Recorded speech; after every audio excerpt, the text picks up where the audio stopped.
are. I just want to, there's a lot of bracing videos out there, and they all have their points.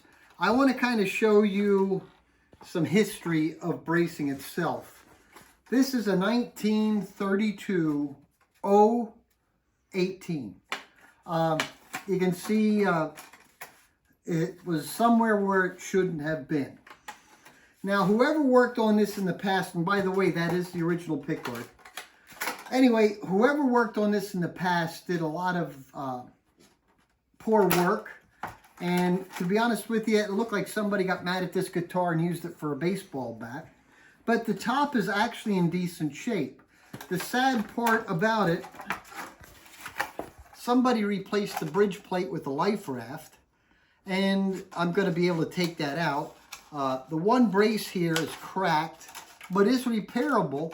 And if you look really close right in here, you can see where the remnants of where the top, where the notching would go in. So I'm going to take the bridge plate out. And what is odd about this one, it has a single finger brace, and usually they just do one tone bar, but as you can see, there's two tone bars in it. They did always have the popsicle on the 12 frets. On the 14 frets, you didn't see the popsicle till 1939. The transverse brace was a little bit more delicate than what they have today. Here you can see it's 5/8 by half.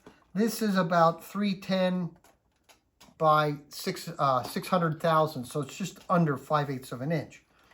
Here's the biggie. Look at how little that X brace is compared to this X brace. So this is, I can get you an accurate measurement here. For those of you who like to see numbers, let's see, what did I tell you this was? Okay, actually this is 260 thousandths, just a hair over a 1/4 inch wide, and it is 615 thousandths high. This bracing here, I think, is right around a 1/2 inch. Actually, it's 450 thousandths. This one is 530 thousandths, so that's a good bit higher. What year is that one? 1932. This one here was from the 70s. I'm sorry, no, from the 60s, because it still had the maple bridge plate before they went to the rosewood. Now, this one here is not, this is rear shifted, and that is something else that a lot of people kind of misunderstand. It's 1 inch from the sound hole. Well, maybe, it's still scale length oriented. So I've had people that called me up that built 12 frets that had 18 frets. They put the braces 1 inch from the sound hole and wanted to know why they drilled through the top and missed the plate. The bridge plate stays in the same position. That is locked in by scale length. So if you're going to do forward shifted, remember, that stays there. The bracing can go up. Now, the sake of this discussion isn't so much about Martin bracing. It's a discussion about other bracing. Gibson used an altogether different style of bracing. They used a triangular bracing, and that gives you an idea of what theirs look like. They are rather small and thin. My friend Glenn LaSalle knows Roy Bookbinder. He got to document the bracing. So when you take a look at these little L2s, like the L2, the L00, they're X-braced. They have, did we have marked here? The sides were 75, the back is 95, top was 85.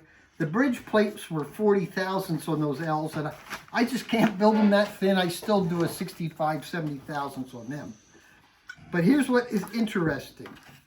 Their angle was 88 degrees, but their bracing is a 1/2 inch high. But all of the top braces are radiused, and they're considerably radiused, probably about 28-foot radius. Martin only radiused the X brace, and that is closer to maybe a 57 to 62 foot radius. I don't know exactly what it is, but I know it's up there. 28 foot is often considered what they use. I like to brace them in a 28 foot dish.